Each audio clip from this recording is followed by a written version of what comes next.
Please join me in welcoming Dr. Lee Edwards.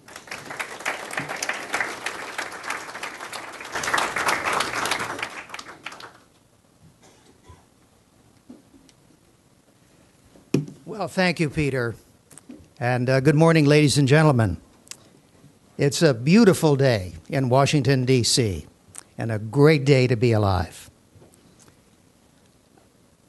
Before beginning my more or less formal, informal remarks this morning, I just have to share with you one bit of confidential information.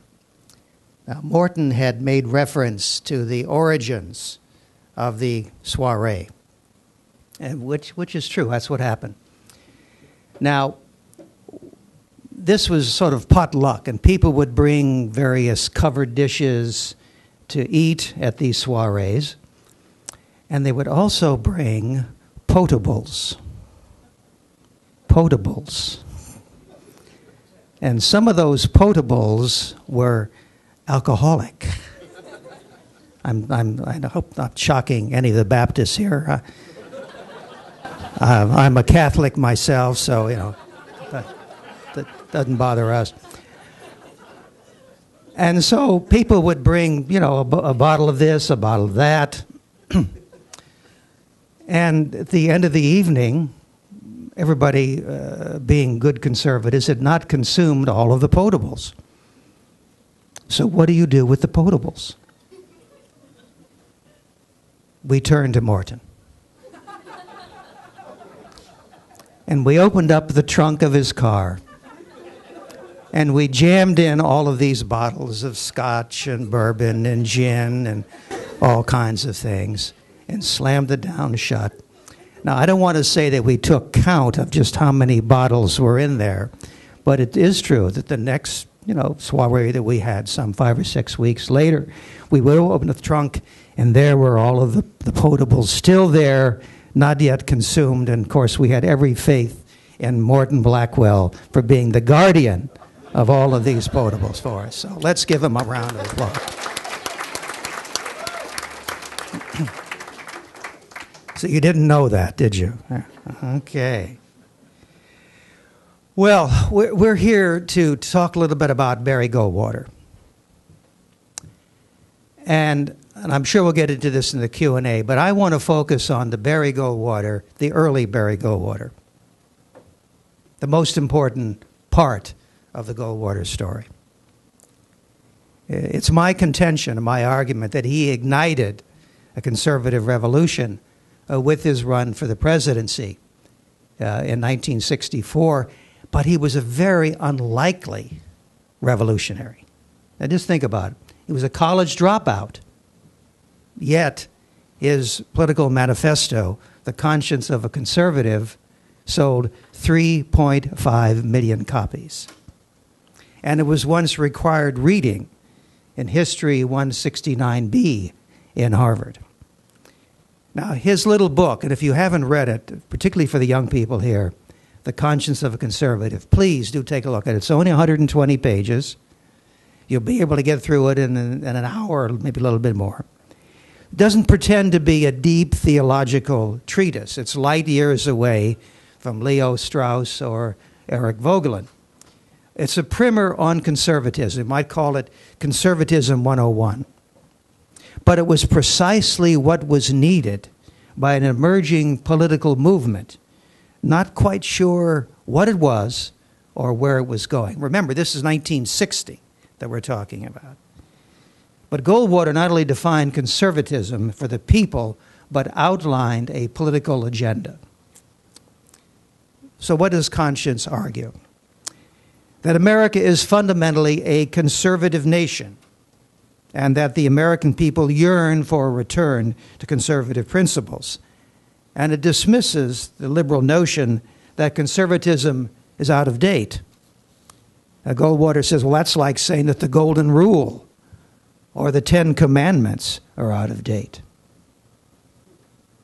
The conservative approach, Goldwater writes, is nothing more or less than an attempt to apply the wisdom and experience and the revealed truths of the past to the problems of today.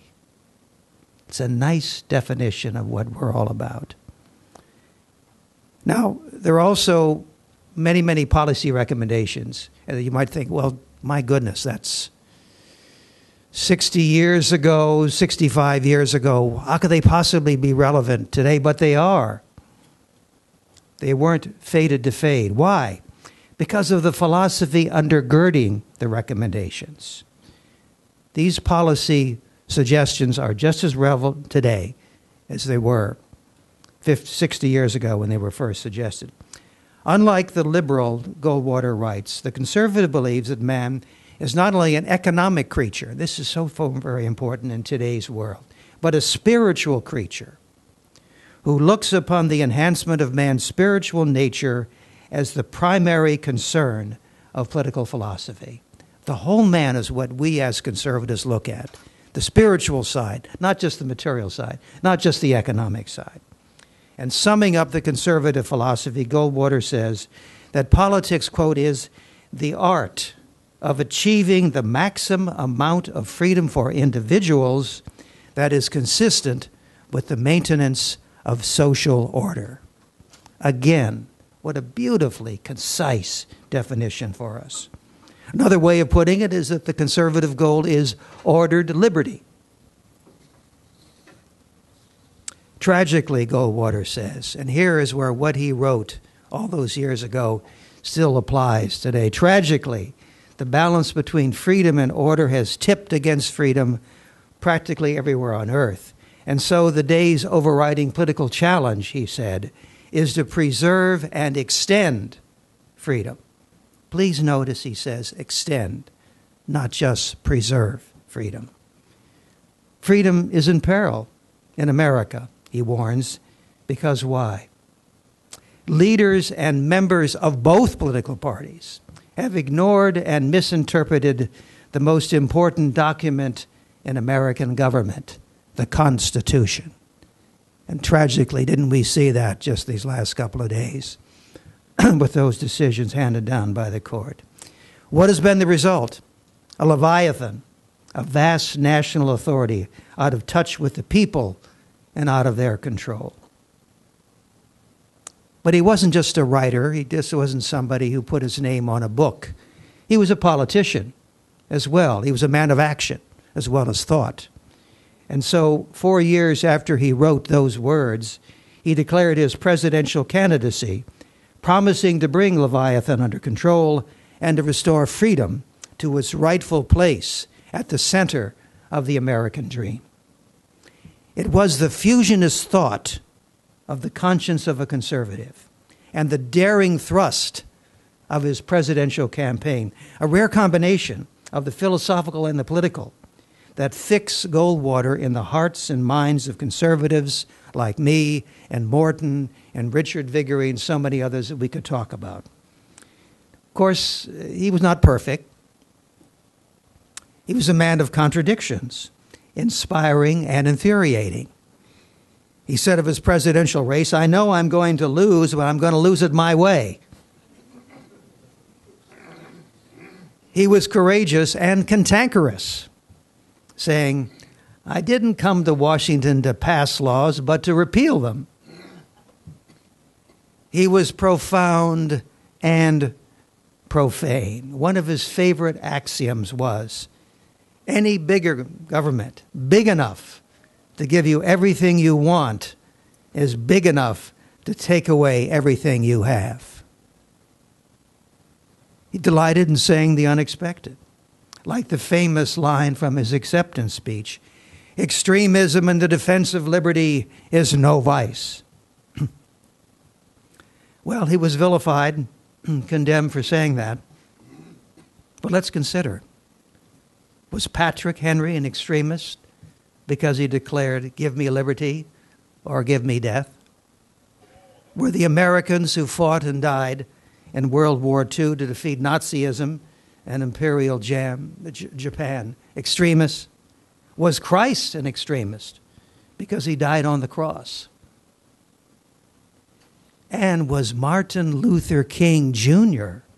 guilty of extremism when he wrote from Birmingham jail, quote, The question is not whether we will be extremists, but what kind of extremists we will be. Yes, Barry Goldwater was an extremist for liberty and against tyranny. He constantly challenged, and this is something that attracted us to him so much, constantly challenged conventional wisdom, asking, why can't we have a voluntary option for our social security system, which is headed for bankruptcy? He argued that welfare ought to be a private concern, promoted primarily by individuals and families, churches, private hospitals, religious service organizations, community charities, and other institutions. He demonstrated his own personal compassion by flying food and medicine to snow-bound Navajos in northern Arizona in his private plane, and without asking for the government's permission to do so. The Constitution was his guide, and the Declaration of Independence his inspiration. In an address to the American Political Science Association in September of 1964, the year he ran for president, Goldwater praised the founders for creating the American system of federalism, with its genius for combining the size and power of a great empire with the freedom of a small republic. He was a man of enormous charm and self-deprecating humor. He was the son of a Jewish father and a Protestant mother. So he once approached the first tee of the Phoenix Golf and Country Club, but was stopped by an official who said, "We don't allow Jews to play here." "Well," replied Goldwater, "I'm only half Jewish. Can I play 9 holes?"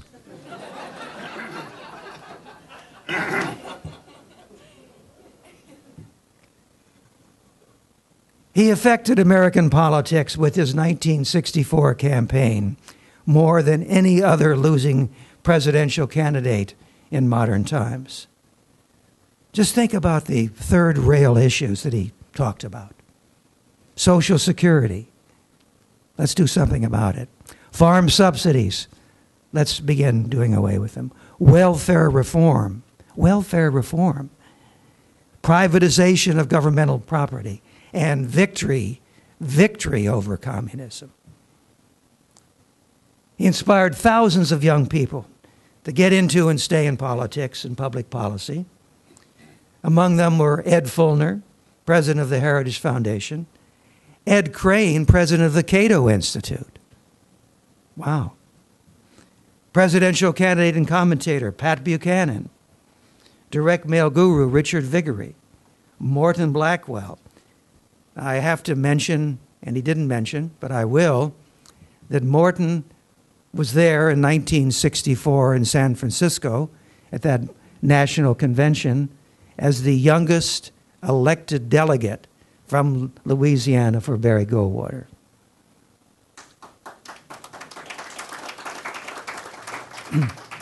Got an early start. Who else? The publisher Al Regnery. Randall Teague, chairman of the Fund for American Studies. David Keene, former chairman of the American Conservative Union, the National Rifle Association.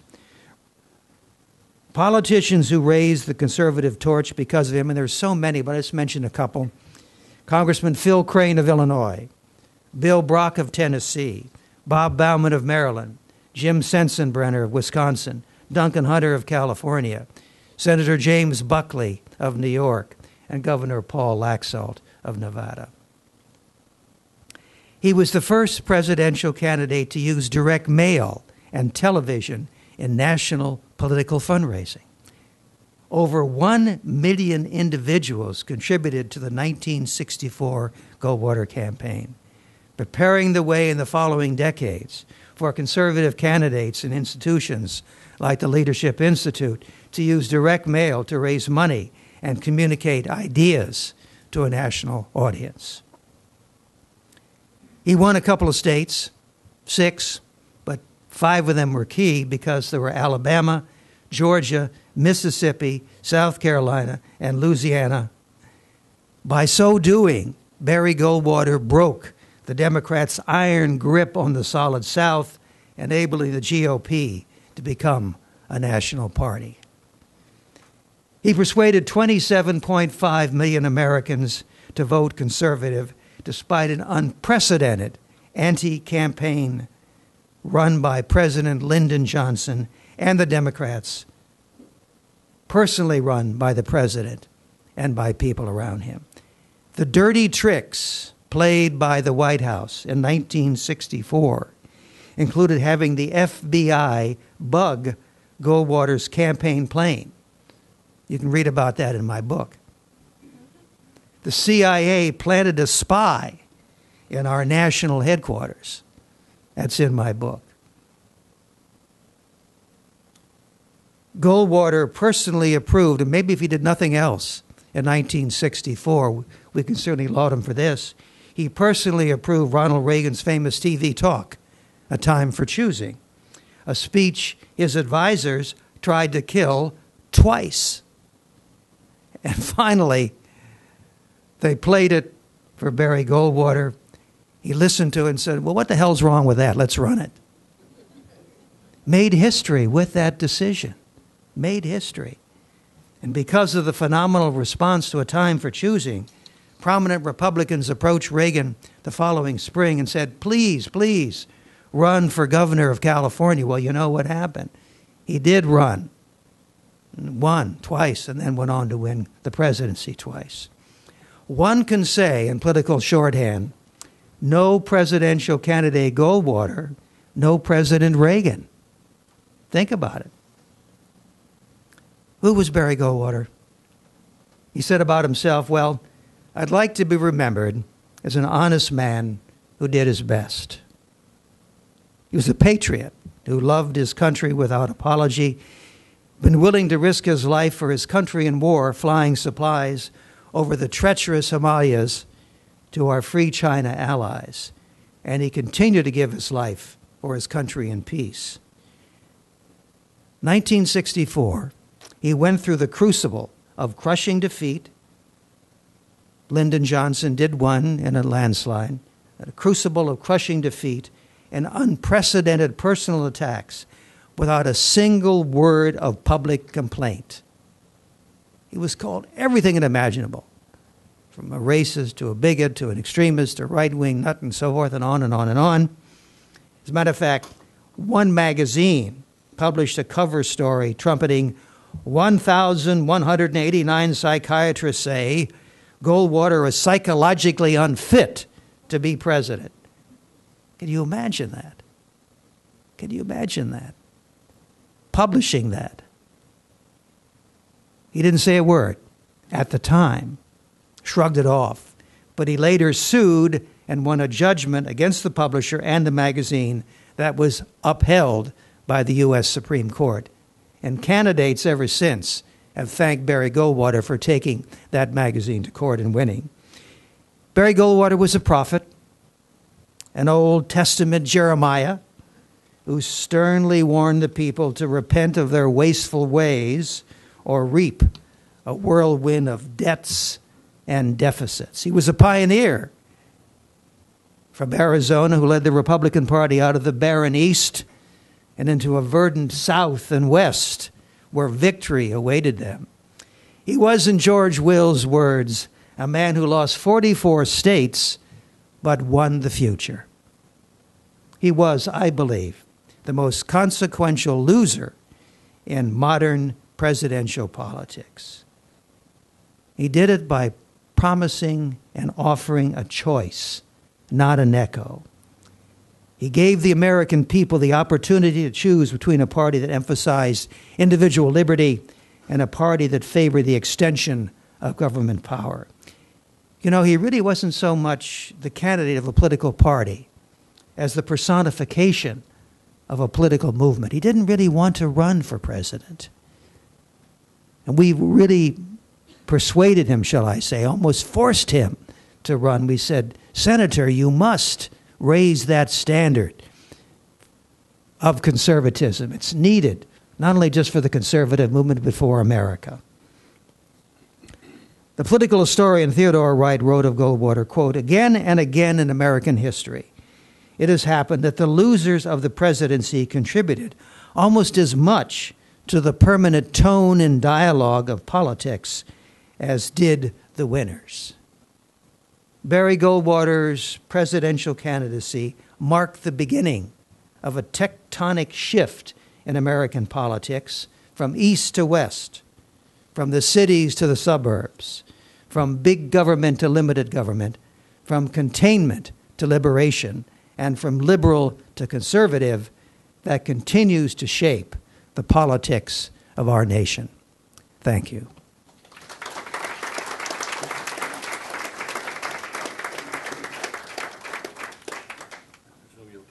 I'll be happy to take questions. All right. Love them. Yes, yes, sir.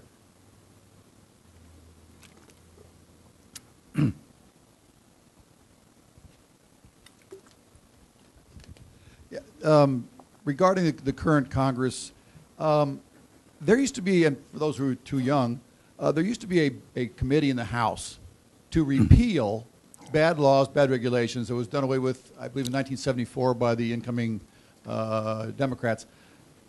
And a corollary to that is, in the West, still a solid 1/2 of the land is controlled by the BLM. Republicans have been in control of the House and Senate and all three during Bush 43's term, and this committee has not come back, and the BLM still controls half of those states. The Republicans haven't been doing hardly anything to help in those areas. What's your take on that? Is that because they're lazy, special interests are controlling them? What's your take? Well, my take is that, unhappily, people come to Washington, D.C., even conservatives, thinking that it's a cesspool, and after they've been here for a while, they say, oh, this is really a warm tub, a jacuzzi.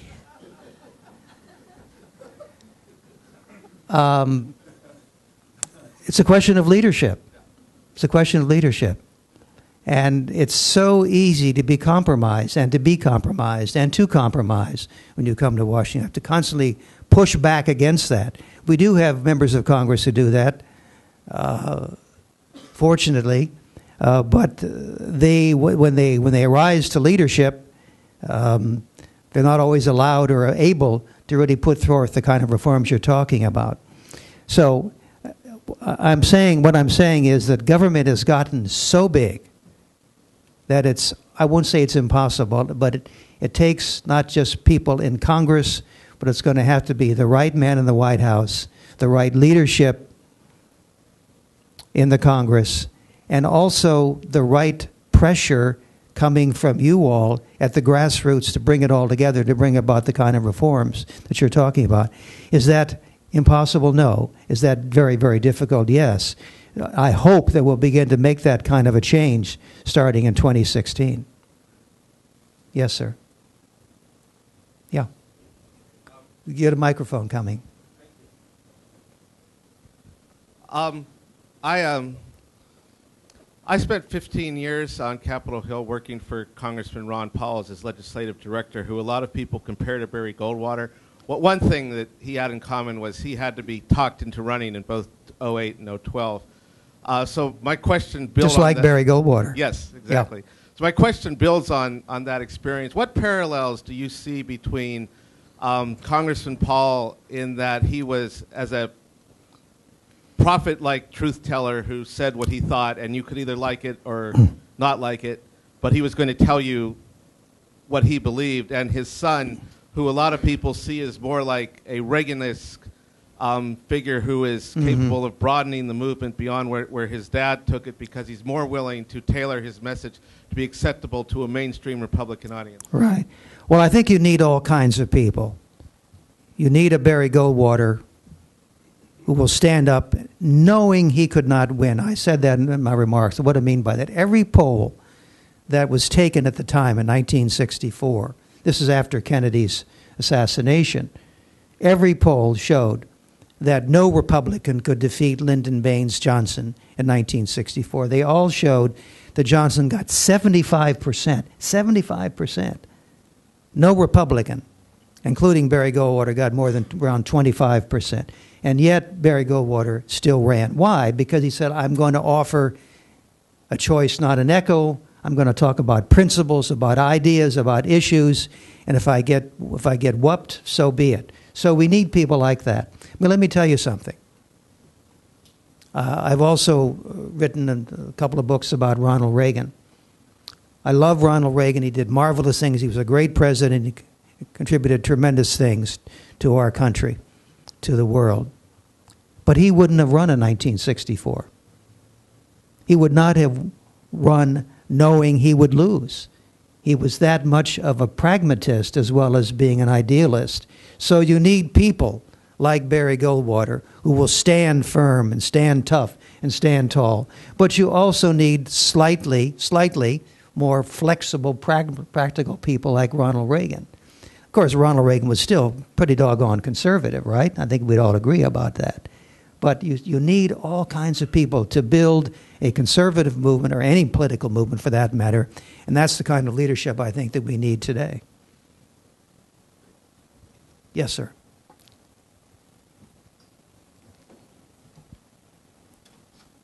Thank you. Can I turn? Hi, Carl Gollivan. Article 1, Section 10 of the Constitution, no state shall make anything but gold and silver coin to tender in payment of debt. The founders knew that was essential to preserve the liberty of people and keep something like the Federal Reserve from inflating the amount of credit into existence that empowers big corporations and just keeps expanding government. Does the power still reside within the states to rein in the federal government and require that the Treasury resume coining constitutional money and ending the irredeemable Federal Reserve note? Well, you're talking about, I think, about going back on the gold standard, correct? Is that what you're suggesting? Yeah. Yeah, forward to it. Yeah, back or forward, right? I'm trying to think. I believe there's one candidate who has talked about that. No, isn't there one? I thought somewhere back here. I thought there was. Perhaps I didn't. No, not yet. One candidate who has talked a little bit about the gold standard. Yeah, a little bit. Okay, so there's one. So I think what you have to do is to advance that idea, keep advancing it, keep offering the reasons why it makes sense, and hopefully at the right moment, people will pay a little bit more attention to it. I don't think you cannot expect to get that overnight, obviously, but I believe in that. You know, Barry Goldwater talked about doing something about Social Security reform when in 1960, when he wrote The Conscience of a Conservative, talked a little bit about that also, a little bit, maybe too much, in 1964. And here we are still trying to come up with the right kind of solution. But that's not to say that we should stop talking about it. You have to keep believing in a particular issue, keep pushing it, keep promoting it, keep talking about it. And eventually, I believe if it's a good idea and at the right time, it will be adopted. Yes, Dominic. Sir, can I ask a question? Can I ask a question about communism? And is there some kind of a mechanism where countries like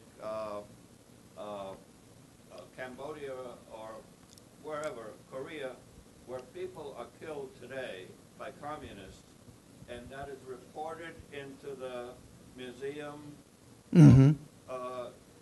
How does that work? Mm-hmm. Could you say a few words about it? Yeah. Well, Dominic, thank you. I think what you're is inviting me to say just a couple of words about the Victims of Communism Memorial. And I would suggest that if you're interested in this topic, as I am and have been through my entire life, to go to Victims of Communism. I know it's a long phrase, victimsofcommunism.org. It's our website, and we talk about what we do. We built in 2007, dedicated in 2007, the first memorial to all the victims of communism. How many? How many victims of communism have there been? If I were to ask you how many died under the Holocaust, I think most of us would say what? 6 million, 12 million, 10 million. We'd have an answer pretty much there. But if I were to ask you how many victims of communism there have been, well, It's over 100 million, conservatively 100 million. But most people have not the faintest idea of that. And that's one of the reasons why we started. It's the reason why we have the memorial, Mass Avenue, New Jersey Avenue. We had just a celebration, a commemoration just a couple of weeks ago, and presented a Medal of Freedom to a gentleman from Cuba and to a gentleman from Russia. Today, talking about Cuba, I'll just say this and then I'll get off because I can keep a long time. Since President Obama announced that we're going to have relationships between now the U.S. and Cuba, right? That was what, April. There have been over 2,000 arrests of dissidents in Cuba. Fidel Castro has thrown either into jail or into house arrest over 2,000 people because they thought, well, here we are. Things are going to get better, right? I can talk about freedom. I can talk about liberty. I can talk about a free press. I can talk about a free election. As soon as they did, they were thrown in jail or in house arrest. So let's be aware that there are still communists out there. And as Fred Schwartz said so many, many years ago, you can trust the communists to be communists.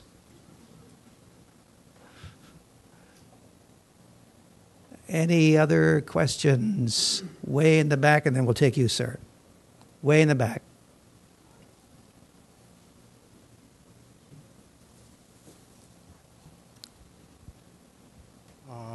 This week, John Boehner decided to get even with Congressman Amash and others who voted against the trade bill. Is the only solution that for the Republicans is to get rid of Boehner? Well, I mean, if you don't like what John Boehner is doing, and there are at least 40 or 50 Republican congressmen, sitting congressmen who don't, they can speak out as they're trying to do. They're trying to bring about a majority at some future Congress. That's all you can do.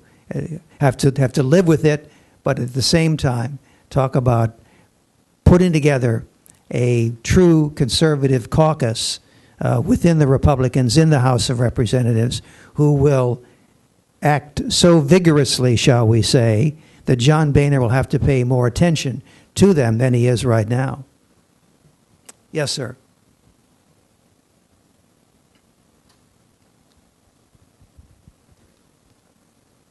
Well, to begin with, I'm in my 96th year, so I may have a little difficulty in saying what I want to say. Take your time. But what is going to happen when that big group of baby boomers, World War II baby boomers, transfer from givers to the Social Security system to being receivers of the Social Security system? Right.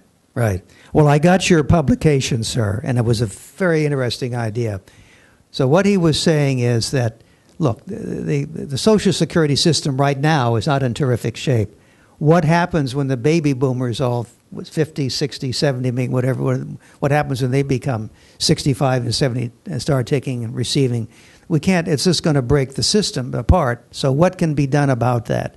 So the gentleman is suggesting that in an act of patriotism and an act of being concerned about something which many, many needy people depend upon, that as much as possible, baby boomers should think about turning back their payments and not accepting them to make sure that the system does not go bankrupt. It's a very interesting idea. Maybe I haven't summarized it properly here, but I'm going to show it to some of our people at the Heritage Foundation. I promise you I'll do that for you. And I thank you very much for all that you've done, I know, for the movement over the years. The reward can be taken out of the Social Security fund and given it to the people in order to get them to delay their retirement. Right, right. In other words, that is a tremendous contribution to the general welfare. Right. And the net effect on the Social Security is extremely positive. Right. Because it saves tremendous amounts of money. I'm going to have our people at the Heritage take a look at it. Well, ladies and gentlemen, thank you very much for asking me to be with you this morning. I just want to say that this gentleman to my right, and he's always been to my right. Really? This guy was my mentor, so if I'm to the right, he has done so much for the movement. He's done so much for this country. And I'm so proud to be his friend, to be his colleague, to be his fellow warrior for freedom. Thank you, my friend.